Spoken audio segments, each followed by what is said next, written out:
Yes, sir. It's another D&D episode. Today we're going to talk about the well-designed town.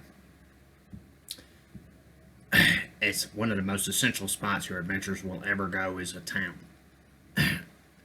Towns vary heavily from very primitive sites where there's basically Stone Age teepees that just make a town in the sense that it's a place that's a permanently settled place. And then you get monstrously gigantic places like Uruk and Nippur, where hundreds of thousands of people reside there year round. And there's got wells, and it's got waterways, and it's got its own currency, and it really depends on a lot of things actually. But one of the very key things to decide is how far along each society is, and who has what, and what societies are far enough behind that they don't have towns at all, and what societies are far enough ahead that their towns are among the most advanced in the world. A good example of what's conventionally called what the monstrous manual includes. The second edition includes encounters with humans and elves and dragons and dwarves, of course, but the human group is actually a group of different encounters that ranges from Roman legionaries to cavemen. And if it's a town that's been built by what we would call cavemen, you're going to be looking at a place that's similar to Lepenski Vir.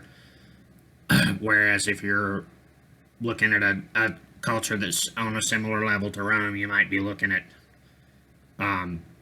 Naples, medieval Naples, as a town.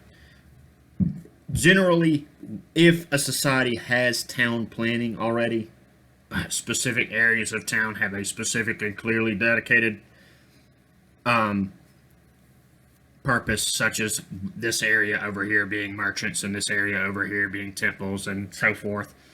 But that's frankly kind of boring to talk about. So we're not going to really talk about that very much at all, except just to say that you should probably draw maps of your towns, and that towns should be, if the culture that's building it has vehicles, they should have discernible roads. And it's really one of those things where you can't really do it until you decide exactly where on the time and technology scale each culture is, which is another very important thing to decide, unless you're just direct lifting from the books, which is fine, totally fine. But, not everybody does that. Yes, in general, you want to stick to the plan when it comes to towns. Because, think about it. What is the game in my hand except the story of a town? And the deeper down the rabbit hole you go, the further away from the solid matter of the surface you go, the harder the game is, and the more monsters there are, and the more other horrid things there are, and the more ludicrously wacky and just stupid the plot is. And of course, port towns and really huge capital cities are going to have different plans, but I'm just trying to talk very generally about town planning in a game. Basically, what you need to do is picture yourself as the designer of an early RPG. Put the shops where they're going to be, put the wells where they're going to be, put the residences mostly close together and walled off if the culture is capable of having city walls or castle walls. Some towns are so important that the whole town itself is a castle, but that's like really essential towns that the nation can't do without type towns. Not every single town will have walls, and some towns that are really far away from pretty much everything will be significantly behind other towns. Towns need management.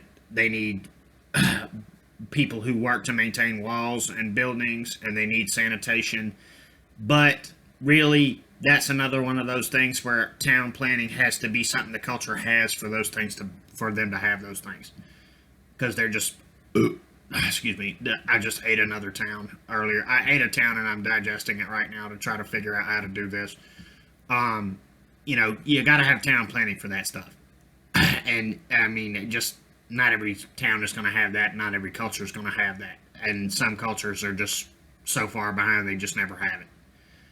And some cultures are so far ahead that they would look at this video and laugh at me and say, "Wow, this human is so damn stupid."